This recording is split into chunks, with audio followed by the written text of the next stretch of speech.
வணக்கம் கோவை மக்களே. இன்றைக்கி நம்ம பார்க்க போகிறது என்ன அப்படின்னு சொன்னோம்னா ஹெல்த்தி ஹேபிட்ஸ். ஸோ நம்ம ஈட்டிங் ஹேபிட் பற்றி இன்றைக்கி பார்க்கலாம். ஃபஸ்ட்டு தண்ணி ரொம்ப வாழ்க்கையில் இன்றியமையாதது, எல்லாருக்கும் தேவையானது. நம்ம ஒரு நாளைக்கு 8 to 10 கிளாஸஸ், அதாவது ரவுண்ட் அபவுட் 2 லிட்டர்ஸ் மினிமம் நீங்கள் குடிச்சுக்கணும், ப்ரொவைடட் உங்கள் ஹார்ட்டும் கிட்னியும் நார்மலாக இருக்கும் பட்சத்தில். இவங்க நார்மலாக நம்ம 2 லிட்டர்ஸ் வரையிலும் நம்ம தண்ணி தாராளமாக குடிச்சிக்கலாம். சாப்பிட்றதுக்கு முன்னாடி தண்ணி குடிக்கலாமா, சாப்பிட்ட பிறகு தண்ணி குடிக்கலாமா? சாப்பிட்றதுக்கு முன்னாடி குடிக்கிறது நல்லது. சப்போஸ் நீங்கள் குடிக்கணும்னு ஆசைப்பட்டீங்கன்னா சாப்பிட்ட பிறகு மாத்திரை சாப்பிட்றதுக்கு கம்மியாக குடிச்சிக்கலாம். சாப்பிட்றதுக்கு முன்னாடி பின்னாடி என்ன வித்தியாசம் என்ன அப்படின்னா, தண்ணி சீக்கிரமாக உடம்புல அப்சார்ப் ஆகிடும். ஸோ அதனால் உங்களுக்கு செரிமான சக்தி அதிகமாக இருக்கும். பின்னாடி குடிச்சிங்க அப்படின்னு சொன்னோம்னா செரிமானத்துக்கு கொஞ்சம் டிஃபிகல்ட்டாக இருக்கும். அதனால் முடிஞ்ச அளவு தண்ணியை சாப்பிட்றதுக்கு முன்னாடி குடிக்கிறதுக்கு பார்க்கணும். இரவு நேரங்களில் தண்ணி குடிக்கலாமா?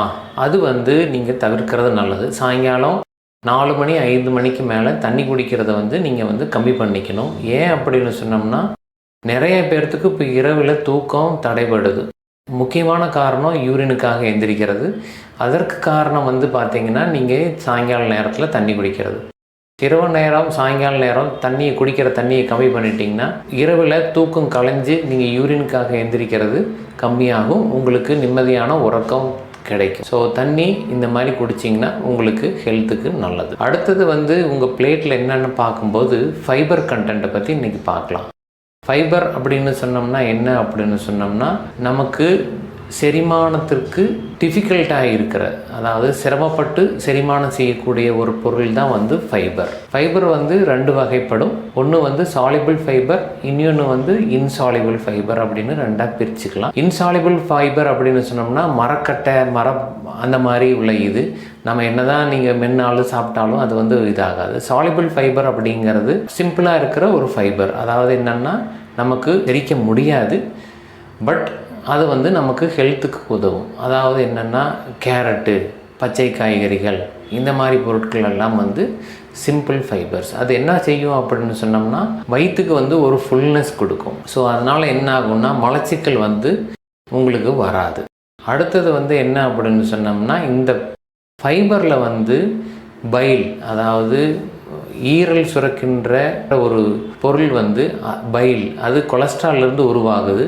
அது இந்த சாலிபிள் ஃபைபர் மேலே ஒட்டிக்கும். ஒட்டும்போது அது மலக்குடல் வழியாக வெளியேற்றுறதுனால உங்களுக்கு கொலஸ்ட்ராலும் கம்மியாகும்.